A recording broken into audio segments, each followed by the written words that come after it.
বাঁকুড়া কাণ্ডে নিশ্চুপ কেন নির্বাচন কমিশন? প্রশ্ন তুলেছে তৃণমূল। রাজ্যের মন্ত্রী চন্দ্রিমা ভট্টাচার্য, তৃণমূল সাংসদ পার্থ ভৌমিকরা বলেছেন, শুধু বাঁকুড়া নয়, পূর্ব মেদিনীপুর, মালদা, হুগলি, উত্তর চব্বিশ পরগনা সর্বত্র একইভাবে বৈধ ভোটারদের নাম কাটার অপচেষ্টা চলছে। বিশেষভাবে টার্গেট করা হচ্ছে মহিলাদের। প্রসঙ্গত, মঙ্গলবার বাঁকুড়ার খাতড়া থেকে একটি রহস্যজনক গাড়ি থেকে উদ্ধার হয়েছে কয়েক হাজার এসআইআর এর ফর্ম। অভিযোগ, প্রতিটি ফর্ম আগেই পূরণ করা ছিল। গাড়ির ছবি দেখিয়ে চন্দ্রিমা ভট্টাচার্য, পার্থ ভৌমিক দাবি করেছেন, পরিকল্পিতভাবে বৈধ ভোটারদের নাম বাদ দেওয়ার উদ্দেশ্যে ওই ফর্মগুলো কোথায় নিয়ে যাওয়া হচ্ছিল। এই প্রসঙ্গে মন্ত্রী চন্দ্রিমা ভট্টাচার্য প্রশ্ন তুলেছেন, এটা কয়েকজন কর্মীর কাজ নয়, এর পেছনে বড়সড় ষড়যন্ত্র রয়েছে। বৈধ ভোটারদের অবৈধ বানানোর চেষ্টা বরদাস্ত করা হবে না, তদন্তেরও দাবি তুলেছেন তিনি। অন্যদিকে সাংসদ পার্থ ভৌমিকের দাবি, বাংলায় ভোটার তালিকা থেকে নাম বাদ যাওয়ার হার অন্য রাজ্যের তুলনায় কম দেখে লজিক্যাল ডিসক্রিপেন্সির মতো নতুন নিয়ম আনা হয়েছে। এই যে ফিল আপ করা ফর্ম,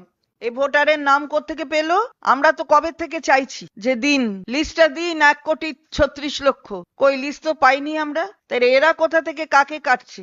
বাংলায় ভোটার তালিকা থেকে নাম বাদ যাওয়ার পার্সেন্টেজ সারা ভারতবর্ষের মধ্যে সবচেয়ে কম। তখন এলো একটা সেকেন্ড অপশন, লজিক্যাল ডিসক্রিপেন্সি। আমার প্রশ্ন, এটা অন্যান্য রাজ্যে কি হয়েছে? নির্বাচন কমিশন করেছেন লজিক্যাল ডিসক্রিপেন্সি?